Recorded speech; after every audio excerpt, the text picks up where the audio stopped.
Hola, hola. Hola, hola, hola. Sí, ahí ya, comprobado. Un saludo a todos los hermanos que se vayan a agregar en vivo, a los que vean luego. Les mando un abrazo y vamos a continuar con nuestro estudio en la carta a los Gálatas. Vamos a ir a Gálatas capítulo 4 versículos 8 al 20. En esta parte voy a poner silencio acá, porque me está sonando. Ahí sí.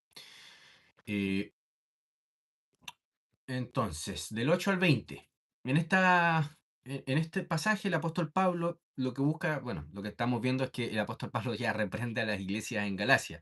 La reprende debido a que están abrazando, están apostatando literalmente y están abrazando digamos, un evangelio distinto.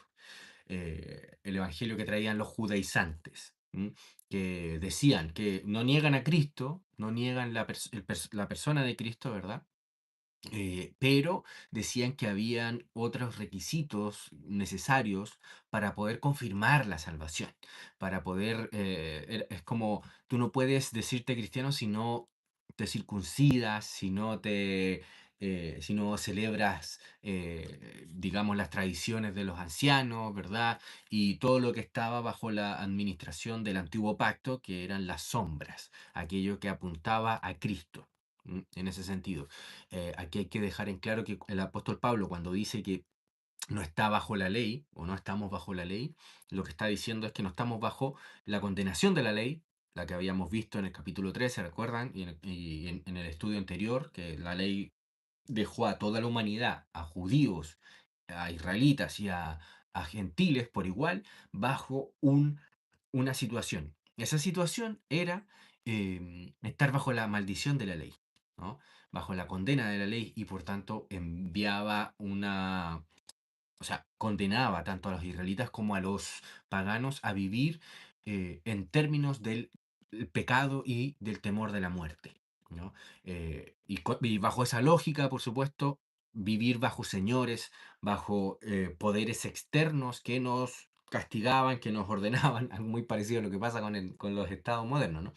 Y eso era estar bajo digamos, bajo la ley, bajo la condenación de la ley, implicaba estar también bajo la administración del antiguo pacto, que Dios enviaba a reyes, a señores, a poderosos que nos subyugaran, ¿no? Y también el principio de autogobierno ya no está operativo, sino que era un gobierno externo sobre nosotros y a través de reyes y de sacerdotes, ¿no? Todo eso en el nuevo pacto es superado, ¿no? Y en Cristo somos liberados. Ya lo vamos a estar viendo más profundamente, pero estamos haciendo por supuesto, un resumen de lo que hemos visto. Y el apóstol Pablo, por supuesto, reprende a los hermanos en Galacia por querer volver a los antiguos rudimentos, a los rudimentos de este mundo, se refiere a los principios de la lógica del poder y del gobierno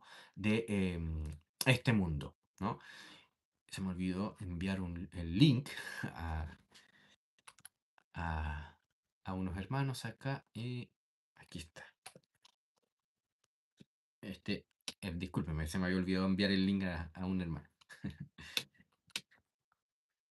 Ya, ahora sí. Entonces, pasan, por supuesto, los Gálatas pasan de la esclavitud de la idolatría pagana, después de que el apóstol Pablo les predicara por primera vez, cuando el apóstol Pablo les enseña, lo vamos a ver en el versículo 8, pasan de esa esclavitud de la idolatría al conocimiento salvífico de Dios nuestro Señor, como lo va a decir el versículo 9, pero lo hacen luego para retroceder hacia una nueva forma de esclavitud basada en rudimentos y calendarios humanos, que es lo que vamos a ver en los versículos 9 al 11, y Pablo, por supuesto, apela a su vínculo pactual original con el que ellos conocieron a Pablo y con que fueron redimidos por el Señor, confesaron que Jesucristo era Dios, ¿verdad?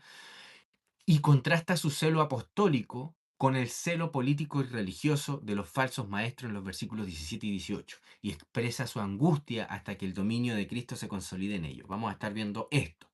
Y para ello he hecho una traducción paráfrasis interpretativa, ¿no? Hay muchas cosas que no están en el griego en este texto, pero que nos va a permitir más o menos entender la interpretación que le vamos a estar dando, ¿ya? Vamos a leer esta paráfrasis que he hecho.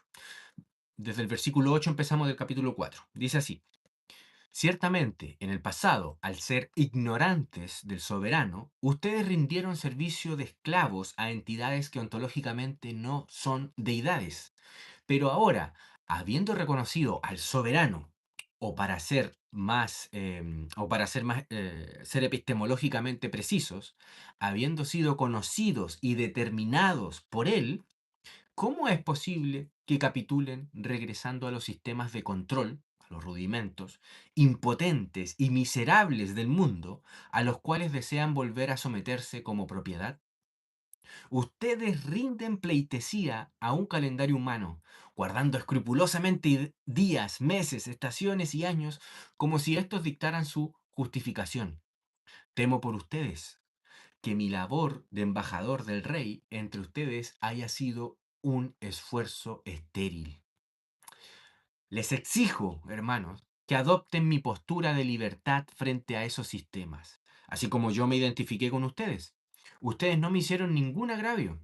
Bien saben que, en debilidad física, les proclamé las verdades del Evangelio la primera vez, y no despreciaron ni rechazaron con asco mi condición corporal, sino que me recibieron como a un emisario del soberano, como a Cristo Jesús mismo. ¿Dónde quedó entonces la lealtad que profesaban? Pues testifico que habrían sacrificado su propio bienestar, ¿no? Se habrían quitado sus propios ojos para sostener mi misión. ¿Acaso me he convertido en su adversario por decirles la verdad? Los falsos maestros los cortejan con celo, pero no buscan que ustedes ejerzan un dominio bajo Dios. Lo que pretenden es aislarlos de la libertad que tienen en Cristo para que ustedes se conviertan en sus vasallos serviles de su facción.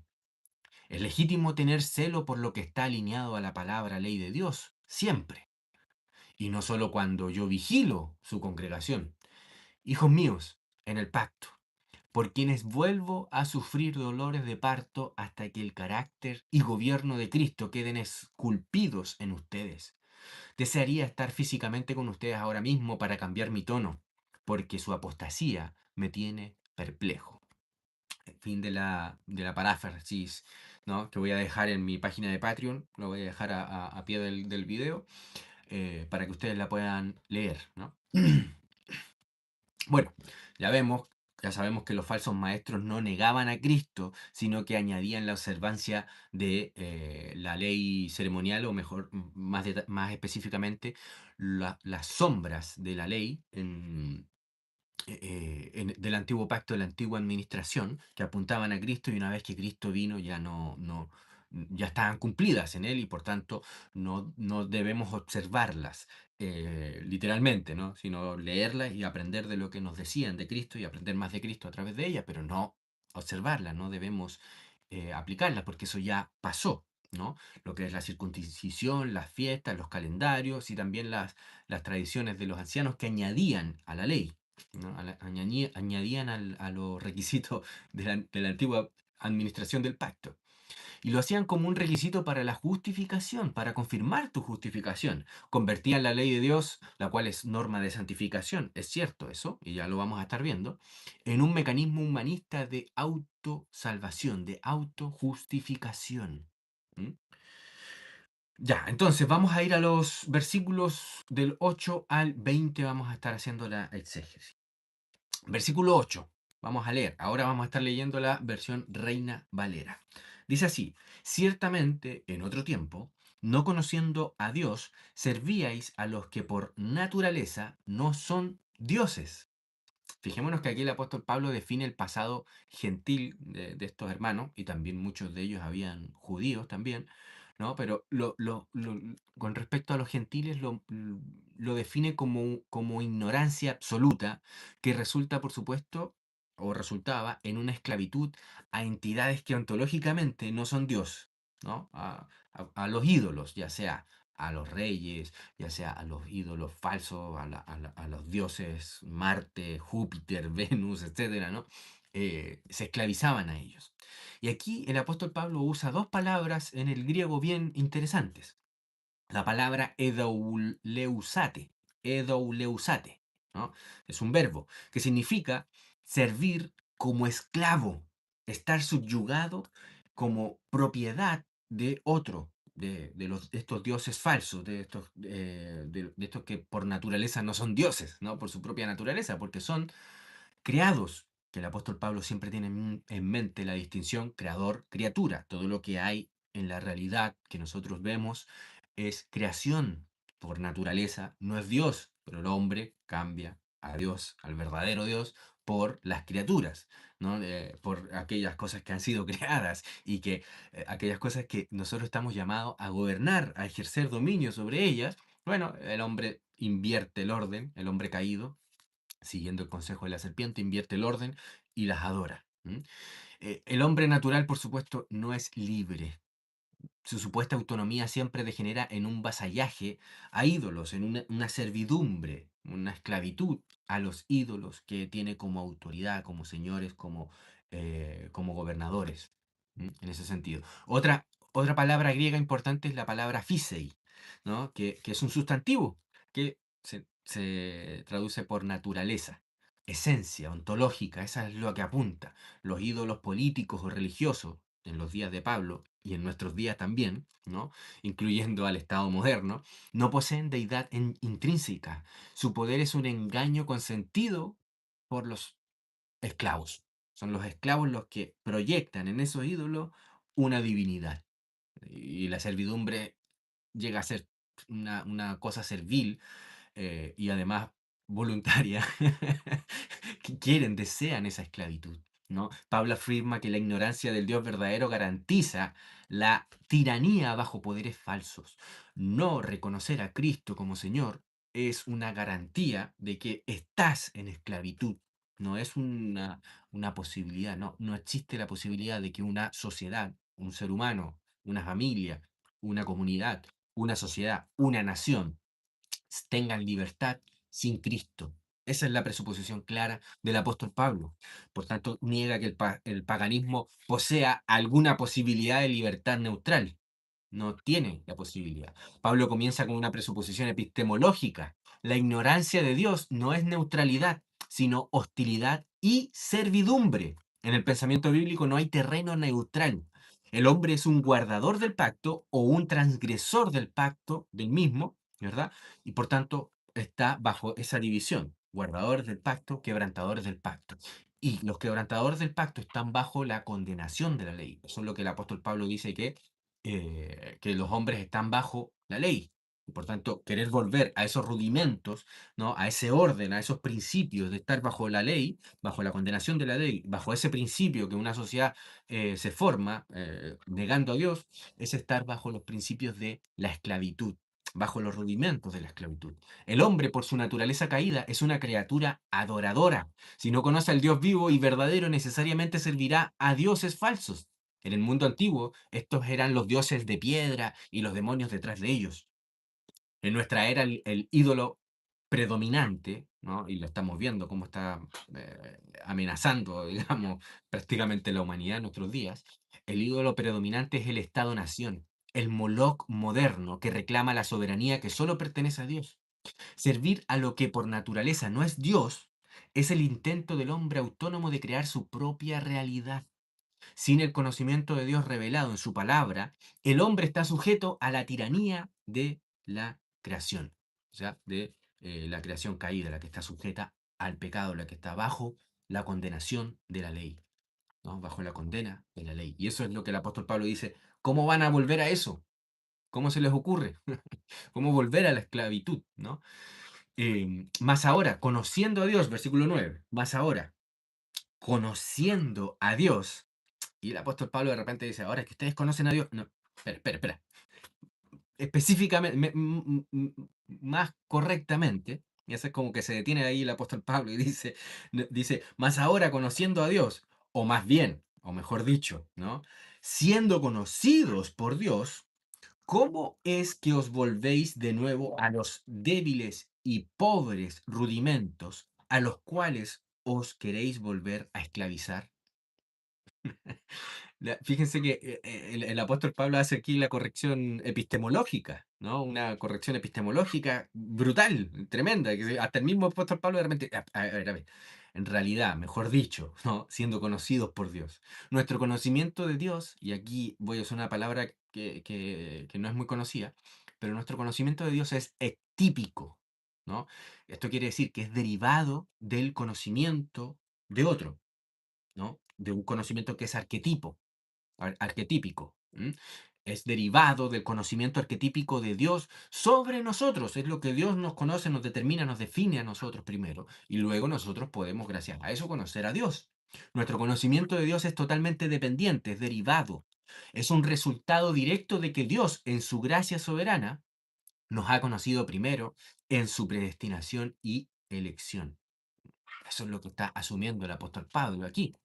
Y para eso presenta dos palabras clave importantes acá. La palabra nostentes, que es un verbo, ¿no? Que se traduce como habiendo sido conocidos, ¿no? La idea es que el decreto de la elección y el pacto soberano de Dios es lo que nos define a nosotros, no nuestra autonomía racional. No es que nosotros descubrimos a Dios, y creamos nuevo conocimiento, ¿verdad? Y determinamos la realidad. No, no, no, no. Es Dios el que nos determina, determina la realidad, nos determina a nosotros mismos, es el que nos definió, el que nos predestinó, nos hizo ser, ¿no? Llegar a ser, ¿no? Él es el que da la posibilidad y por tanto, en virtud de ello es que nosotros podemos conocer a Dios, en virtud de que Él nos conoció primero. Y la otra palabra que ya hemos tratado es la palabra estoigea o estoiquea, que es un sustantivo que se traduce como elementos fundamentales, rudimentos, principios, ordenadores, por decirlo así, ¿no? Pablo aquí equipara el legalismo judío con el paganismo. Fíjense, el problema son los judaizantes que están queriendo llevarse a los cristianos en Galacia a su judaísmo, ¿no? Y a los rudimentos de este mundo, ¿no? Eh, Fíjense que los equipara. Ambos son sistemas humanos de control, dice el apóstol Pablo. Miserables, pobres, se traduce en la Reina Valera. La palabra tokos en griego da la idea de miserable, de pobre, que no tiene poder, ¿no? Y, y la otra palabra que se traduce como débiles es una palabra que tiene como, que la idea es que no tiene poder salvífico, ¿no? Son débiles, que es la palabra astenes o aztenes, ¿no? Obviamente el apóstol Pablo aquí lo que está afirmando es la predestinación epistemológica de Dios. Dios nos conoce primero, niega categóricamente que cualquier sistema humano u orden mundano, ya sea el que se quiera parecerse al bíblico, ¿no? O a los paganos, a los órdenes paganos, eh, ninguno lo niega, ninguno tiene poder para redimir, ninguno tiene poder para traer justicia, verdad en ese sentido. Estos débiles y pobres rudimentos de los que habla el apóstol Pablo representan los primeros principios, las presuposiciones del humanismo y del legalismo, ya sean ricos judíos desprovistos, perdón, ritos judíos desprovistos de Cristo o filosofías paganas, la platónica, la aristotélica o la cualquiera que aparezca, ¿verdad? El gnosticismo. Ambos son sistemas donde el hombre intenta manipular lo divino mediante sus propios esfuerzos. La autonomía humana siempre promete libertad, pero invariablemente produce tiranía. El apóstol Pablo dice, a los cuales os queréis volver a esclavizar. Rechazar la teonomía, rechazar la palabra ley de Dios, rechazar lo que el apóstol Pablo les trajo primero, que era el evangelio del reino, la palabra de Dios, todo el consejo de Dios, ¿no? La ley de Dios, siempre significa abrazar la tiranía del hombre. Fijemos, miren lo que dice el apóstol en 1 Corintios capítulo 9, versículo 19 al 23 dice, por lo cual siendo libre, el versículo 19 del capítulo 9 de Primera Corintios. Por lo cual, siendo libre de todos, me he hecho siervo de todos para ganar a mayor número. El apóstol Pablo asume, yo soy libre de todos. Aquí nadie es mi Señor, nadie es mi autoridad, excepto Dios nuestro Señor. Yo soy libre de todos, como todo cristiano. Y eso es a lo que está apelando a los Gálatas. Ustedes son libres, ¿cómo van a vivir como esclavos? ¿Cómo van a preferir esclavizarse y tener otros señores? ¿Cómo se les ocurre? ¿No? Esa es a lo que estaba apelando el apóstol Pablo en el capítulo 3, como hemos visto en los estudios anteriores. Y dice el apóstol Pablo en el versículo 20, me he hecho a los judíos como judío, para ganar a los judíos. A los que están sujetos a la ley, aunque yo no esté sujeto a la ley, y aquí la idea es lo que hemos estado estudiando, ¿no? Dice el apóstol Pablo, como si estuviese sujeto a la ley, para ganar a los que están sujetos a la ley. ¿Qué quiere decir sujeto a la ley? Sujetos a la antigua administración de la ley, a esa que te trataba como un niño, a ese ayo, a ese esclavo que era duro, que te castigaba y que te tenía que decir lo que tenías que hacer. ¿No? Porque estar bajo la ley representa tener un poder externo que te lleva de la mano como si tú fueses un nepio, una persona incapaz. Eso es estar bajo la ley y eso es lo que estaban los israelitas en el Antiguo Testamento, en el Antiguo Pacto, en la antigua administración del pacto. Trataban a los israelitas, la ley trataba a los israelitas como niños, como nepios, como incapaces. ¿No? Y por tanto tenía que castigarle, tenía que tenerle señores, mandarle reyes, mandarle sacerdotes que les dijeran lo que tenían que hacer porque ellos eran incapaces. Bueno, nosotros en Cristo hemos superado eso por la gracia de Cristo y nos han declarado hijos ya herederos. Eso ya lo explicamos en el capítulo 3 y en el estudio anterior, en el capítulo 4 también, los primeros versículos que hemos leído, del 1 al 7. Y el apóstol Pablo dice, yo siendo libre de todos, reconociendo que soy heredero, coheredero con Cristo, soy rey, sacerdote y profeta, como todo cristiano, el apóstol Pablo no es que sea la excepción de los demás, ¿no? Como todo cristiano, dice, me he hecho voluntariamente siervo de todos para ganar a mayor número, pero no, digamos, entregándose ya, me vendo para ti, no, no, no, me he hecho como si fuese así, pero no siéndolo. Fíjense, el versículo 21 dice, a los que están sin ley, como si yo estuviese sin ley no estando yo sin ley de Dios, sino bajo la ley de Cristo, que es la que hemos estado explicando, para ganar a los que están sin ley. Fíjense que el apóstol simplemente en su libertad, él dice, ya, mira, voy a actuar como si fuese judío para caerles bien. Es como un principio de trato, de llegar a acuerdos, ¿verdad? Tú primero tienes que ver cómo piensa la otra persona, qué es lo que le agrada, y, no sé, si le gusta el fútbol, y tú necesitas hacer un acuerdo con esa persona, y a ti no te gusta el fútbol, tú vas a hacer como que te encanta el fútbol. Si a él le gusta leer, no sé, novelas de lo que sea, de tontera, tú vas a hacer como que, oh, qué interesante, ¿verdad? Sería bien interesante. Recomiéndame algunas novelas que me puede. La idea es agradarle primero para que no te vea como alguien que no tiene ningún interés, ni interesante, ni nada. Tú le agradas. Eso es la estrategia que usaba Pablo, pero como libre, no como esclavo, como libre, sabiendo que yo tengo la libertad de hacerlo, no tengo esa esclavitud de la visión pagana, que es la que está muy en boga, de hacerse creer, no, no, es que yo soy presbiteriano, no puedo estar en un culto donde se esté bautizando a adultos que ya han sido bautizados cuando niños. No, no, no, me alejo de aquí porque yo represento esto. No, el apóstol Pablo no le interesaba porque él era libre en ese sentido, ¿no? Libre de toda la paganería y de toda el legalismo de los que trastornan la ley de Dios, eso se sabía que eran cuestiones humanas tonteras y las tenía como lo que eran, tonteras. Esa es la idea, ¿no? Pero ¿por qué se hacía a todos lo que eran los otros? Por ejemplo, a los judíos se hacía como si fuese judío, a los que estaban sin ley como si estuviese sin ley, y aclara que él no está sin ley. Dice claramente que está bajo la ley de Cristo, la ley de Dios, la verdadera ley, porque Cristo es Dios, ¿no? Y dice que me he hecho débiles a los débiles para ganar a los débiles, versículo 22. A todos me he hecho de todo para que de todos modos salve a algunos.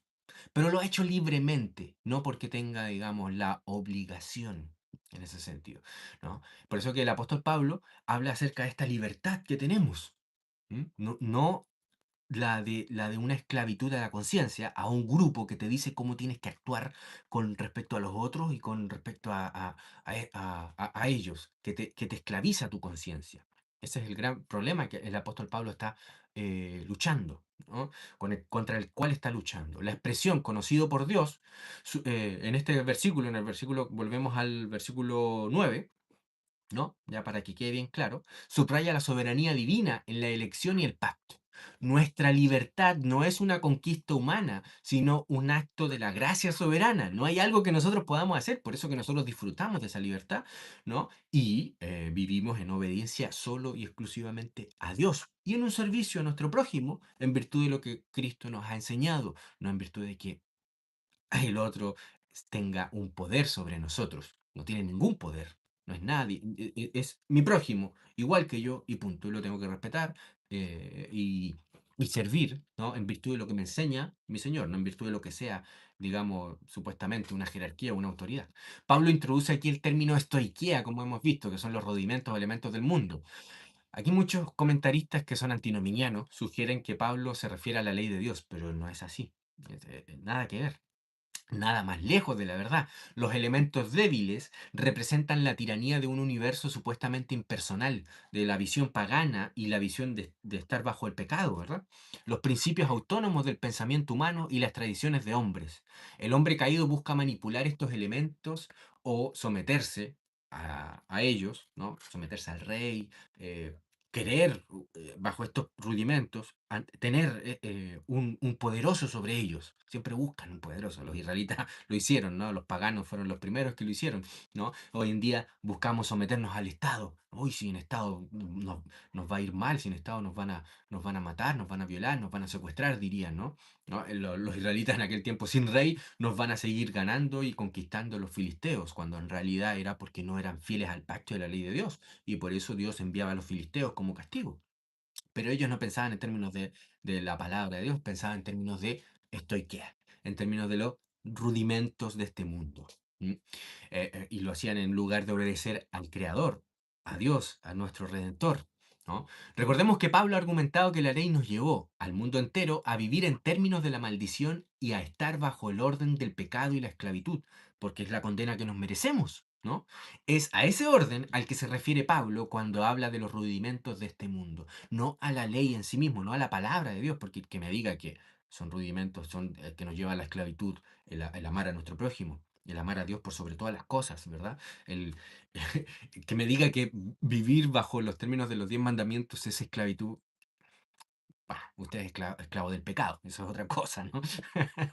Volver a estos elementos, a estos rudimentos, es una forma de apostasía, según nos muestra claramente el apóstol Pablo. Para el cristiano esto incluye cualquier intento de construir una sociedad sobre principios que no sean la palabra, ley de Dios.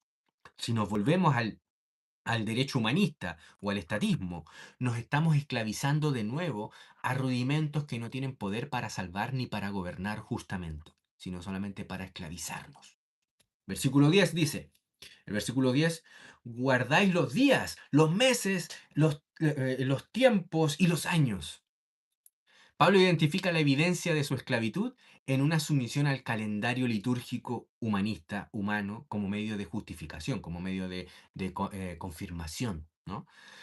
Usa una palabra clave aquí, una palabra griega, la palabra paraterreiste, que es un verbo que se traduce como observar escrupulosamente, ¿no? Guardar con ansiedad religiosa, esa es como la connotación que tiene, ¿no? Y fijémonos que el apóstol Pablo aquí lo que tiene en mente, o la implicación de todo esto, es que el control del tiempo es un atributo soberano, un atributo del Dios, de nuestro Dios, de nuestro Señor. Quien controla el calendario de una persona, ya sea el imperio, un rey, el emperador, el Estado o la denominación religiosa, ¿no? O un grupo de fanáticos religiosos, etcétera, en realidad, si controla tu calendario, en realidad es tu señor, es tu dominador, el que controla tu tiempo. ¿M? Ojo ahí, el que controla tu tiempo, el que dictamina cómo debes administrar tu tiempo. Si es tu denominación, si es tu corporación eclesiástica, si es el Estado, si es el que sea, si controla tu tiempo, tú no eres libre, tú eres esclavo, según el apóstol Pablo lo dice claramente. Por tanto, afirma que los Gálatas han transferido su lealtad de Cristo al ritualismo temporal. Niega que la ley de Dios exija la observancia de sombras, ¿no? De estas sombras que ya pasaron, ya fueron superadas, porque ya hemos sido hijos herederos, nos hemos ya vestido de Cristo y por tanto niega que la ley de Dios exija la observancia de sombras cuando la sustancia, Cristo nuestro Señor, ya llegó y ya hemos sido revestidos de Cristo. Volver a eso es obedecer a hombres, no a Dios. ¿Mm? En la antigüedad, el control del calendario era una prerrogativa del soberano, el César, el emperador, el rey, y en nuestro tiempo el Estado, que lo gobierna, incluso hasta te cambia la hora soberanamente, ellos dictaminan qué hora es. El calendario de la antigüedad pagana y del fariseísmo decadente estaba saturado de superstición, astrología y rituales propiciatorios vacíos de obediencia ética. Guardar estos días significaba creer que el tiempo, en sí mismo, tenía un poder mágico o determinante, o que el favor de Dios podía ser comprado mediante el cumplimiento ciego de un almanaque imperialista o religioso o estatista, como sería hoy en día, independientemente de la obediencia ética a la palabra ley de Dios. El tiempo, nosotros como cristianos lo confirmamos, confesamos, el tiempo le pertenece a Dios y someterse a los tiempos paganos o legalistas litúrgicos de tu denominación, de tu iglesia, o del Estado, o del político, ¿verdad? Es rendir la jurisdicción del reino de Cristo a los ídolos. Es volverse a los rudimentos de este mundo. Eso es lo que está implicando lo que dice el apóstol Pablo. Eso es lo que implica la declaración de Pablo. Pablo no condena el calendario bíblico per se, por supuesto, no lo está condenando, sino que condena la observación ritualista como un medio para ganar mérito o confirmarse como si fuese verdaderamente cristiano, solamente el que observa esto, ¿no? O como una forma de superstición. El hombre caído prefiere el ritual a la obediencia ética y moral. Prefiere el ritual al ejercer autogobierno, autodominio, ¿verdad? Y servir a Dios y a nuestro prójimo. Prefiere, obviamente, el ritualismo, es más fácil. Es más fácil guardar un día sagrado que reconocer que todo el tiempo y espacio pertenecen a Dios y aplicar su ley a la economía, a la familia y al gobierno. Es más fácil, obviamente, hacer un ritual y decir, cumplí, cumplí, y luego vivir como pagano. El ritualismo crea una falsa dicotomía que encierra a Dios en la iglesia y cede el resto del mundo al poder humano, sea este el imperio, un reino o el moderno Estado-nación. El ritualismo es la religión de los esclavos que buscan apaciguar a una deidad. La obediencia a la ley de Dios es el camino de los hijos que ejercen dominio. El dominio empieza por el autodominio, por el autocontrol dominado con la ayuda y el poder del Espíritu Santo, con la ley que el Espíritu Santo, la ley de Dios que escribe en nuestros corazones. Cuando el hombre sustituye el mandamiento de Dios por la tradición humana o la regulación estatal, ¿m? O el rito eclesiástico de tu denominación, cae en este mismo error, en esta misma herejía, ¿m? Que es traer un nuevo evangelio. El apóstol Pablo es el que lo dice, yo no, yo simplemente lo estoy repitiendo, ¿no? Versículo 11 dice, me temo de vosotros que haya trabajado en vano. La palabra en vano es eike, ¿no? Con vosotros.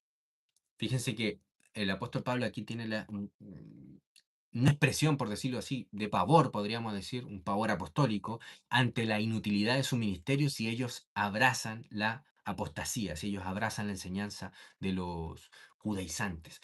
La palabra eike, en el griego, que se traduce como en vano, ¿no? Puede ser también traducido como sin propósito, sin causa. ¿M? El ministerio cristiano exige, este es un principio que traemos de este versículo, exige resultados pactuales tangibles.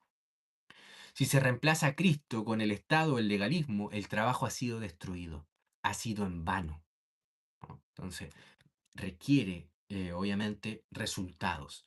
Y los resultados, por supuesto, los da el Señor. Pueden ser resultados, digamos, sí, como le pasaba muchas veces el apóstol Pablo cuando predicaba a los judíos, de una respuesta de odio, de rechazo. Ese también es un resultado, porque fuiste fiel al mensaje y ellos como hijos de Satanás aborrecen al mensaje de Cristo. Pero también tienes resultados de conversión, de renovación y de fruto, que dan frutos dignos de el reino de Dios. En ese sentido, no es neutral la predicación o la verdad de Cristo, no es neutral, ese es el punto. No puede ser que, por ejemplo, los gobernantes de este mundo, el César, los reyes de entonces, fuesen neutrales y dijeran, ah, mira qué interesante esta religión, sí, dejémosla ahí, que conviva tranquila con los demás. No, no, no, no puede dar ese resultado. O lo aborrecen o lo reconocen como Señor a nuestro Señor Jesucristo y todo lo demás es basura, es ídolo. Pero no hay posibilidad de neutralidad. Es interesante que en nuestros días el Estado moderno vea al cristianismo como algo neutral. Como, no, sí, entre muchas religiones, sí, hagamos ecumenismo, el islamismo con los judíos, con los cristianos, son lo mismo, con los hindú, con todo. No, sí, esto son todos equivalentes y que los pastores y los supuestos maestros de la iglesia consientan esto y vean como que esto es bueno. No. Denota que no han predicado verdaderamente el Evangelio de Dios, porque la predicación debe tener, el ministerio cristiano debe tener resultados, y no necesariamente positivos, tiene que tener resultados, ya sea un rechazo absoluto o un reconocimiento del señorío de Cristo, pero neutralidad no. Sí, sí. Si te tienen como neutral es porque tú no has explicado correctamente el Evangelio, porque tu ministerio cristiano en realidad de cristiano tiene poco, ¿no? Sino que tiene otro Evangelio y por tanto es un ministerio anatema. Esto deja en claro que existe la posibilidad de fracaso histórico de un ministerio o una congregación por apostasía. Es lo que deja la posibilidad, existe la posibilidad. La salvación no es meramente un asentimiento intelectual, es una transferencia de señorío. Y si tu ministerio, tu predicación, tu enseñanza como pastor, como cristiano o cristiana, ¿verdad? No lleva esto a una declaración de que se debe someter a Cristo como Señor soberano de este mundo, pues bueno, tu ministerio no es muy cristiano, que digamos, puede ser cualquier otra cosa menos cristiano. Si los Gálatas se someten a los rudimentos del mundo para su justificación y ética, entonces están negando la suficiencia del sacrificio y el gobierno soberano de Cristo. El trabajo cristiano, que es de reconstrucción, ¿no? Y sobre todo el trabajo de reconstrucción de Pablo en Galacia, estaba siendo amenazado con derrumbarse porque la congregación estaba adoptando los cimientos del orden social enemigo, del humanismo. Los rudimentos, estoiquea, se refiere a eso, a los rudimentos del orden humanista, del orden caído. El trabajo de Pablo no era simplemente salvar almas para un cielo platónico, ¿no? Como nos quieren hacer creer digamos, los que se dicen llamar cristianos, pero no son más que griegos, ¿no? Sino que es formar hombres de pacto, hombres de dominio, hombres y mujeres de autogobierno y libres, libres, herederos, reyes, sacerdotes y profetas. Si los Gálatas regresan al legalismo o al paganismo, que hemos visto que son condiciones equivalentes, el objetivo de la reconstrucción cristiana se pierde. Un cristianismo pietista que se niega a transformar la cultura y se retira a un misticismo antinómico de días y meses, de observar lo que es el calendario de su denominación, de su iglesia, y a apartarse del mundo, en el sentido de entregar el mundo a Satanás, es una traición al evangelio del reino de nuestro Señor Jesucristo. Y, por supuesto, hace que el trabajo apostólico sea en vano. ¿Se entiende? ¿No? Esto lo estoy explicando lo evidente en el texto. Versículo 12 dice, os ruego, hermanos, que os hagáis como yo, porque yo también me hice como vosotros. Recuerdan 1 Corintios capítulo 9 que hemos leído hace poco, ¿no? Del versículo 19 al 23. Aquí Pablo está mostrando que él se hizo pagano como ellos, en su libertad. Él no necesitaba andar con el gorrito de su club, ¿verdad? Andar con una identidad así como que, ah, no, yo pertenezco a esta corporación, yo pertenezco a este partido, yo pertenezco a esta filosofía, así como club. Ah, yo no me puedo contaminar con ellos porque yo soy esto, yo soy... No, a él no le interesaba porque él era libre, él sabía que nada de los hombres que venga del sistema humanista va a dominar su conciencia. Él podía juntarse con estos paganos, con estos idólatras y conversar con ellos. Y en una de esas, en alguna conversación que tenían, él conversaba y decía, oye, ¿y de qué se trata este dios, no sé, Dionisio o Marte? Cuéntame qué representa este dios y poder tener una conversación libre y tranquila y amena, hasta amena incluso. Y después empezar a decir, ah, mira, ¿sabes qué? El Dios que yo vengo a enseñar es un Dios que hace ver que tu Dios es falso. Pero primero, obviamente, llegó agradando a la persona. Llegó, digamos, en una negociación, por decirlo así, en una presentación de que sentían agradable al apóstol Pablo. Y luego, cuando exponía la verdad, ¿no? Que ya las barreras habían sido bajadas, defensivas, y se pone la verdad, bueno, ahí ya podía salir, digamos, podía entrar el mensaje mucho más fácilmente al corazón de las personas, pero también, por supuesto, tener respuestas naturales de un hombre que aborrece a Dios. Y por supuesto, el apóstol Pablo vivió muchos de esos episodios en los que casi lo querían matar, ¿no? Pero él se hacía pagano a los paganos, se hacía judío a los judíos, se hacía legalista a los legalistas, se hacía como si no tuviera ley con los que no vivían, con los que vivían sin ley. No, no tenía problemas en ese sentido. El apóstol Pablo era libre porque sabía que su Señor era Cristo, una trascendencia, una jerarquía que estaba por encima de la realidad que nosotros vivimos, la creación. Y no tenía señores acá, como debería vivir otro cualquier cristiano. ¿No? Y por supuesto, no viviendo como si no tuviera ley. Tenemos la ley de Dios. La ley de Dios, revelada directamente por Él. No, no una institucionalidad que te da unas pautas de cómo debes comportarte con su constitución y principios. No, no, no. La ley de Dios y punto. Y esa me la dio Dios, no me la diste tú, no me la dio esta corporación. No, así vivía el apóstol Pablo. ¿No? Y por eso que les ruega a ellos, a los hermanos en Galacia, que se hagan como yo, dice el apóstol Pablo, porque yo también me hice como vosotros, como pagano, ¿no? Ningún agravio me habéis hecho. Pablo dejó sus propios privilegios judíos que podría haber apelado, esas estoiqueas, esos principios, ¿no? Los dejó para vivir la libertad en Cristo. Y por tanto pide el apóstol Pablo esa reciprocidad, ahí sí, esa reciprocidad de parte de los Gálatas. ¿M?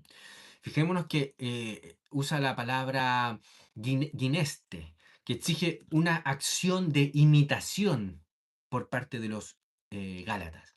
Pablo, siendo fariseo, de fariseos, como lo deja en claro en otras cartas, había abandonado los pobres rudimentos del judaísmo apóstata, ¿no? Esa ley separada de Cristo y convertida en un sistema de autosalvación, de autojustificación, de mérito, de jerarquía, de poder sobre otros, ¿verdad? Y de enemistad contra los gentiles. Lo hizo para encontrar su vida, su ley y justificación solo y exclusivamente en Cristo, no en una denominación, no en un club, no en una identidad humana, no, no, no, en Cristo y punto, en Cristo. Les pide que abandonen esa misma autonomía que él tenía cuando era fariseo y cuando perseguía a los cristianos. La mención de ningún agravio me habéis hecho prepara el terreno para recordarles la pureza de su primera recepción del Evangelio. Recordemos que el apóstol tenía esta técnica de negociación, ¿no? De llegar agradando primero, ¿no? Llegar así como que, a ver, ustedes son paganos, puros criminales aquí, ¿no? Llegaba así a los paganos, a los que vivían sin ley, llegaba como si él fuese sin ley. No llegaba juzgando, llegaba porque quería ganarlos, no quería condenarlos, quería ganarlos, porque ya estaban condenados, ya estaban condenados. Versículo 13 al 14 dice, pues vosotros sabéis que a causa de una enfermedad del cuerpo os anuncié el Evangelio al principio, y no me despreciasteis ni desechasteis por la prueba que tenía en mi cuerpo. Antes bien, me recibisteis como un ángel de Dios, como un mensajero de Dios, podría traducirse también, como a Cristo Jesús.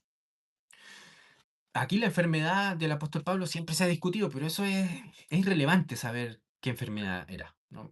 Tampoco es que el que quiere investigarlo está haciendo mal, ¿no? Pero es irrelevante, no lo va a tomar en cuenta. Algunos dicen que era una enfermedad de los ojos, otros dicen que era cojo, ¿no? Da lo mismo eso. La idea, el principio, sacar el principio de lo que está tratando de transmitir el apóstol Pablo es lo importante acá. Fijémonos que el imperio valoraba la fuerza física y el paganismo también, el humanismo, siempre valora la fuerza física. Por eso es que algunos que se creen muy hombrecitos creen que el hombre es superior a la mujer solo porque es más fuerte. Nada más, porque tiene más fuerza, supuestamente, ¿no? ¿Mm? Y en virtud de ello creen que es superior el hombre. Bueno, allá con ellos. El imperio valoraba la fuerza, el paganismo valoraba la fuerza física, la retórica impecable, como lo eran los griegos, ¿no? Y el poder coercitivo, que hasta el día de hoy siguen adorándolo como sodomitas que son los paganos. Los gálatas, sin embargo, vieron la autoridad de Dios en la debilidad humana. Y eso es lo que está apelando el apóstol Pablo. Ustedes vieron el poder de Dios, ustedes vieron la soberanía de Cristo en mi debilidad. Porque ahora están viendo como ven los hombres. ¿Por qué ahora hacen eso? Se recuerden que incluso el profeta, el juez Samuel, cayó en este error también cuando fue a elegir fue a ungir a un hijo de Isaí, ¿verdad? Y estaba viendo al más grande, al más hermoso, al más fuerte, imponente, ¿verdad? Y que a los ojos se veía, uy, digno este. ¿Y Dios qué le dice? No mires lo que está a tus ojos, porque Dios no ve eso, Dios ve el corazón, ¿no? Esa es la idea. Suena romántico, pero es mucho más pactual que romántico esto. ¿Ya?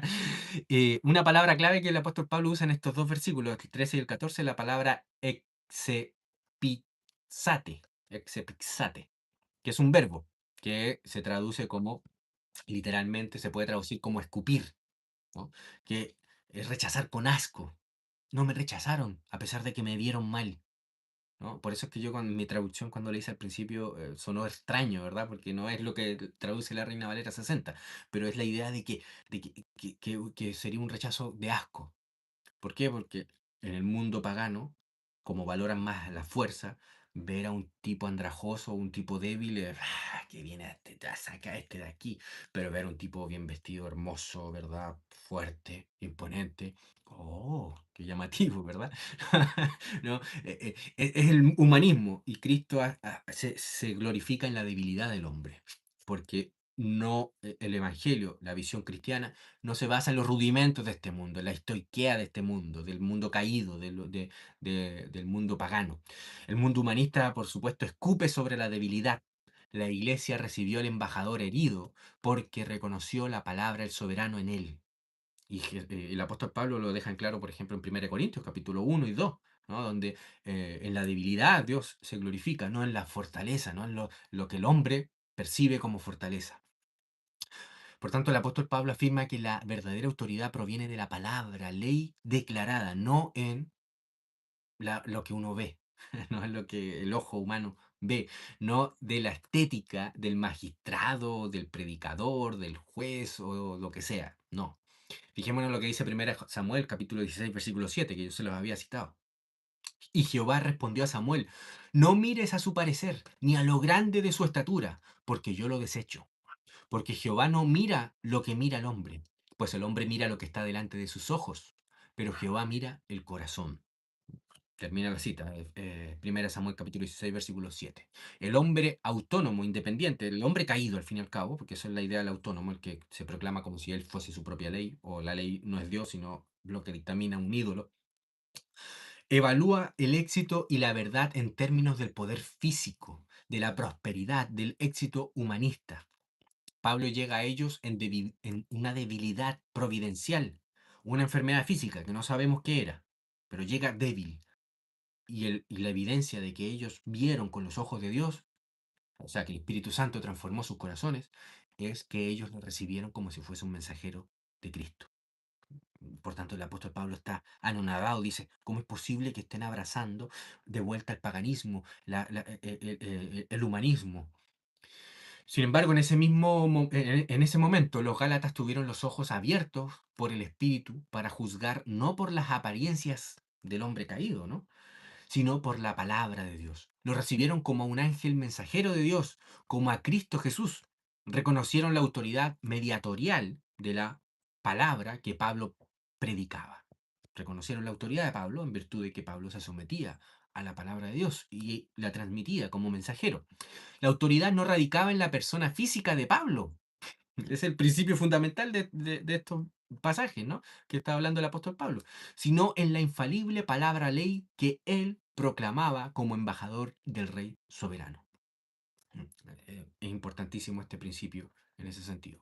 Versículo 15 y 16 dice, pregunta el apóstol Pablo, ¿dónde pues está esa satisfacción que experimentabais en aquel momento cuando el apóstol Pablo llegó en debilidad y ellos felices lo recibieron, sin importar lo que veía el ojo humano, sino lo que veía el espíritu? ¿Ya, no? Porque os doy testimonio de que si hubieses podido, os hubierais sacado vuestros ojos para dármelos. ¿Me he hecho pues vuestro enemigo por decirlos la verdad? Pregunta el apóstol Pablo.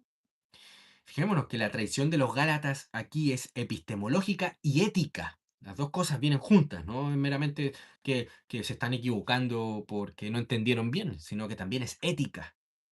Las dos cosas juntas, ¿no? La ética y el conocimiento son inseparables en el reino de Cristo, en la realidad.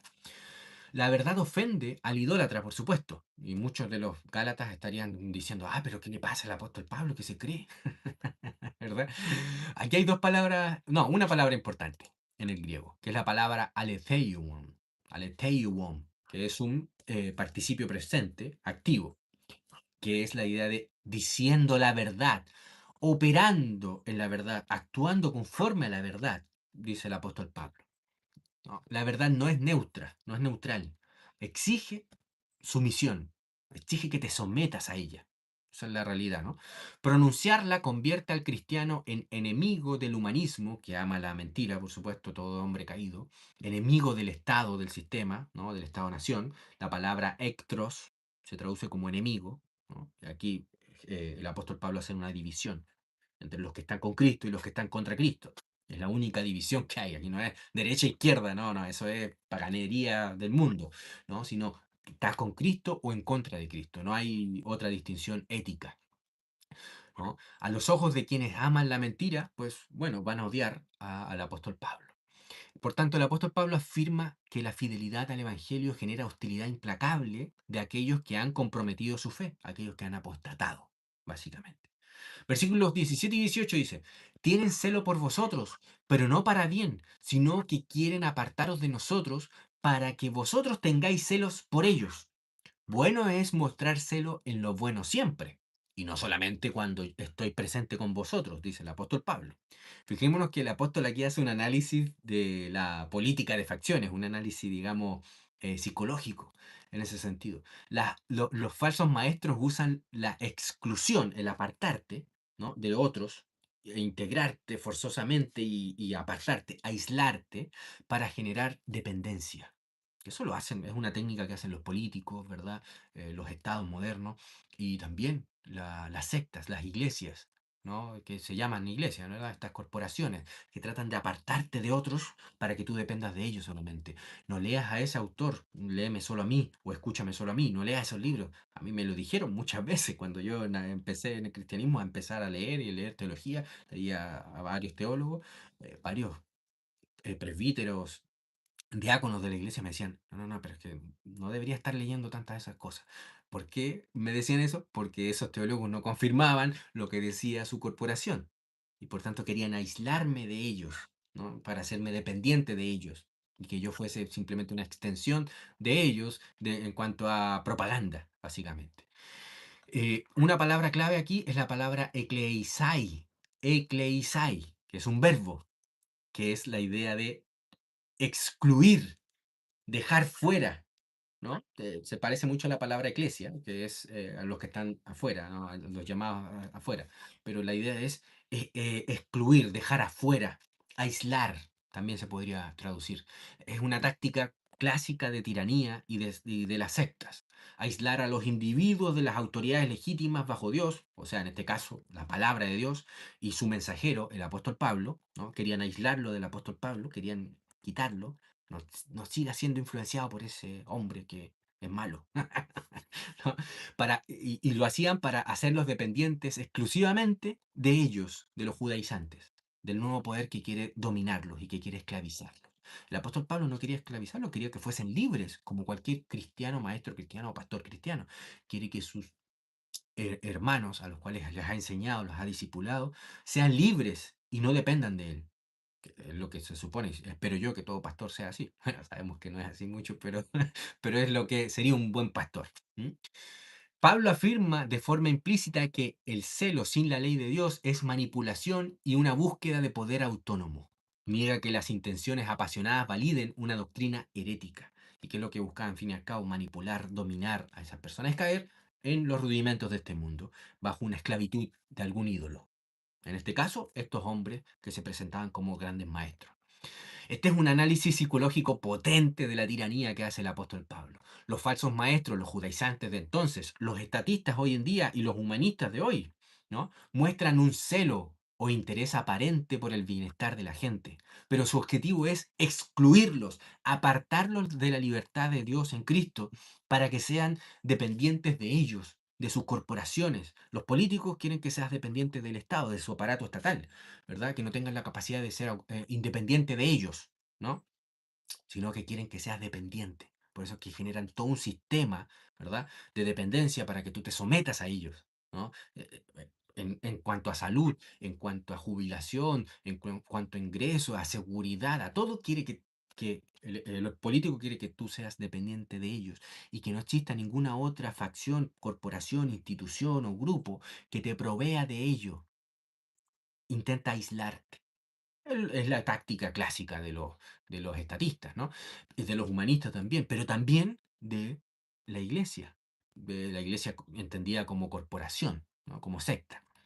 Este mal no se limita a las esferas políticas, como he dicho. La iglesia institucional comete este mismo pecado. Cuando la iglesia comienza a operar como una corporación de poder o como un club social cerrado, exige a sus miembros un celo fanático hacia la institución, hacia la corporación, a sus programas o sus líderes, a su calendario, a su horario y a que te sometas a esos líderes y no escuches a otros. ¿M? Subordinando, por supuesto, la fidelidad a la palabra de Dios, a Cristo, subordinándola y exigiendo más fidelidad a la corporación, al superpastorazo, al obispazo.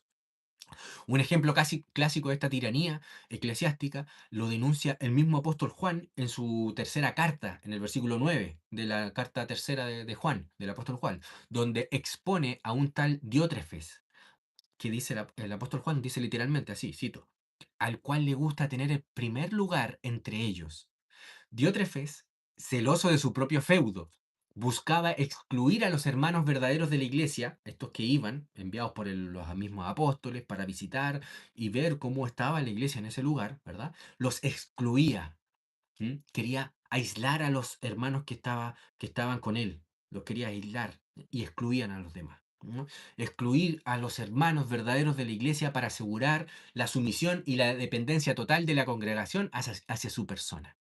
Eso es lo que estaba haciendo. ¿Qué es lo que, por ejemplo, ha hecho en el siglo XVI, lo que hacía la Iglesia Católica Romana? El Papa quería excluir a todos los que decían, enseñaban distinto. Por ejemplo, fue el impulso que tuvo el Papa y la Iglesia Católica Romana contra Lutero, contra John Wycliffe, contra John Huss, contra todos aquellos que la iglesia persiguió, ¿no? Y que denunciaban esto. La iglesia quería aislar a sus sometidos, a los cristianos, de estos maestros o de estas personas. Lo quería aislar. Así como eh, podría decirse que me han querido aislar a mí ¿no? En estos tiempos, ¿no? De los cristianos. El Estado-nación mesiánico por naturaleza hace exactamente lo mismo a nivel macro. Ofrece seguridad desde la cuna hasta la tumba para usurpar la providencia de Dios, excluir al hombre de su responsabilidad bajo la ley divina y convertirlo en un siervo dependiente del sistema estatal. El objetivo de todo falso sistema del Estado, ¿no? Ya sea una burocracia estatal o una corporación eclesiástica, es la centralización del poder en el hombre o la institución, robando la gloria y la soberanía que pertenecen únicamente a Dios y llevando al hombre a la esclavitud. Eso es lo que está denunciando el apóstol Pablo aquí. Cuando Pablo dice, bueno es mostrar celo en lo bueno siempre, y no solamente cuando estoy presente con vosotros. nos muestra que la vida bajo el pacto es una vida de constancia, de obediencia a Cristo primero que nada. Y el apóstol Pablo promovía esto, decía, ustedes no deben ser siempre dependientes de mí. Y es por eso que el apóstol Pablo se iba. Cuando ya terminaba la obra, dice, ya, en estos momentos ustedes ya pueden ser independientes de mí. Nunca independientes de Dios, por supuesto, nunca. Pero sí independientes de los pastores, los maestros de la iglesia, porque ese es el objetivo del pastor, que los hermanos crezcan y sean igual o mejor que él en términos de obediencia a Dios y de autogobierno y dominio. Pero el pastor que quiere dependencia por siempre de los cristianos es un diótrefes. Es una persona que quiere aislar a los hermanos y tener su propio feudo, ¿verdad? Y tenerlo por siempre, que él sea el primero, en ese sentido, ¿no? La vida en el reino de Cristo no es un episodio pasajero en nuestras vidas, una etapa, es un trabajo generacional. Debemos aplicar la ley de Dios no por presión externa o para impresionar a un líder, sino para una convicción interna de que Dios es el Señor de cada área de mi vida y de la vida de todos. Estamos solos, ya sea que estemos solos o acompañados. Es la esencia del cumplimiento de la promesa. Ya no hay un agente externo que nos obligue a actuar, sino un agente interno en nuestro corazón, el Espíritu Santo. Es todo lo que ha venido diciendo el apóstol Pablo. Y que ellos están abandonando. Ellos quieren volver a ser esclavos. Ellos quieren volver a tener un ayo. Ellos quieren volver a tener un Señor sobre ellos, un hombre humano, teniendo el Espíritu Santo, teniendo la herencia, siendo coherederos con Cristo. Y esta es la promesa del antiguo pacto, del Antiguo Testamento. Veamos Jeremías capítulo 31, versículo 33 y 34, dice, pero este es el pacto que haré con la casa de Israel después de aquellos días, dice Jehová, daré mi ley en su mente y la escribiré en su corazón, y yo seré a ellos por Dios, y ellos me serán por pueblo. Y no enseñará más ninguno a su prójimo, ni ninguno a su hermano, diciendo, conoce a Jehová, porque todos me conocerán, desde el más pequeño de ellos hasta el más grande, dice Jehová, porque perdonaré la maldad de ellos y no me acordaré más de su pecado. Está el mismo principio que el apóstol Pablo está hablando y que hemos estado desarrollando hasta ahora. Fijémonos en Jeremías capítulo 32, versículo 39 y 40. Dice así, y les daré un corazón y un camino para que me teman perpetuamente, para que tengan bien ellos y sus hijos después de ellos. Y haré con ellos pacto eterno, que no me volveré atrás de hacerles bien, y pondré mi temor en el corazón de ellos para que no se aparten de mí. Fijémonos que el temor estaba externo. Dios enviaba a ejércitos, a otras naciones para conquistarlo como castigo, ¿no? Hacía las ceremonias, ¿verdad? Del sacrificio, de los sacrificios, de todo eso que trataba de proyectar en ellos de forma externa ese temor ahora iba a ser interno. Ese es el cumplimiento de la promesa que tenemos en Cristo, en la cruz, que había sido prometido en todo el Antiguo Testamento. Veamos Ezequiel, que dice lo mismo. Ezequiel capítulo 33, perdón, capítulo 36, versículo 26 y el 27 dice, esparciré sobre vosotros agua limpia, y seréis limpiados de todas vuestras inmundicias, y de todos vuestros ídolos os limpiaré. Os daré corazón nuevo, y pondré espíritu nuevo dentro de vosotros, y quitaré de vuestra carne el corazón de piedra, y os daré un corazón de carne. Y pondré dentro de vosotros mi espíritu, y haré que andéis en mis estatutos, y guardéis mis preceptos, y los pongáis por obra. Es esto lo que ha estado explicando el apóstol Pablo. El apóstol Pablo no está negando la ley de Dios, no está negando el pacto de Dios, no está diciendo ahora pueden vivir como se les dé la gana, sino que está diciendo que la antigua administración del pacto, que era como un ayo, que era un poder externo que nos castigaba, que nos llevaba, ¿verdad? Y nos esclavizaba, ¿no? Y que vivíamos como esclavos, ya hemos sido liberados de ello. Ahora somos herederos y ya no hay agente externo que nos haga vivir, sino que es, digamos, comportarnos, sino que el agente es interno. Y esa es la evidencia de un verdadero hijo de Dios, que es heredero, que es sacerdote, rey y profeta. Creo que queda claro toda la argumentación del apóstol Pablo, que se basa en la enseñanza, en el cumplimiento de las promesas del antiguo pacto. Versículo 19 y 20 dice, hijitos míos, por quienes vuelvo a sufrir dolores de parto hasta que Cristo sea formado en vosotros. El apóstol Pablo pensó que ya estaba siendo totalmente formado, ya había sido formado Cristo en ellos, pero parece que se equivocó. Parece que había que seguir trabajando, ¿no? Con ellos y no dejarlos en independencia. Todavía dependían del apóstol, lamentablemente. Y el apóstol de esto se lamenta, porque el apóstol busca que ellos sean independientes de él, para que él pueda enseñar a otros y para que ellos, los Gálatas, enseñasen a otros como el apóstol Pablo lo hace. Ese es el objetivo de todo pastor, supongo yo, ¿no?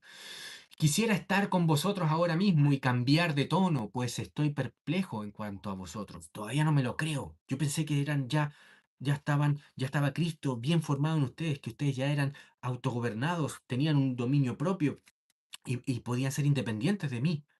Ya eran mayores de edad, por decirlo así, ya eran herederos, ¿no? Y por tanto, ahora dependía de ustedes, porque tenían el Espíritu de Dios, habían sido formados, ya crecieron, ¿verdad? Ya no eran neófitos. Y me llama la atención cómo es posible esto. Pablo asume la carga del ministerio como una agonía hasta que se evidencie la madurez teonómica en ellos, la madurez de pacto, y la madurez de un hombre de libertad, no un hombre dependiente que no sabe qué hacer si no le pregunta a su pastorcito. ¿Mm? Palabra griega importante aquí es la palabra morfoté, que ya morfo les da la idea, ¿no? Supongo, que es un verbo, ¿no? Que es la idea de ser formado, tomar la forma o naturaleza, que es formado a la imagen de Cristo.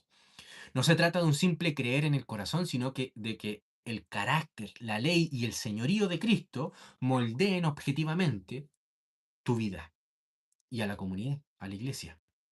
¿Mm? La meta de la predicación es la reconstrucción total de la persona y la comunidad a la imagen del soberano, nuestro Señor Jesucristo.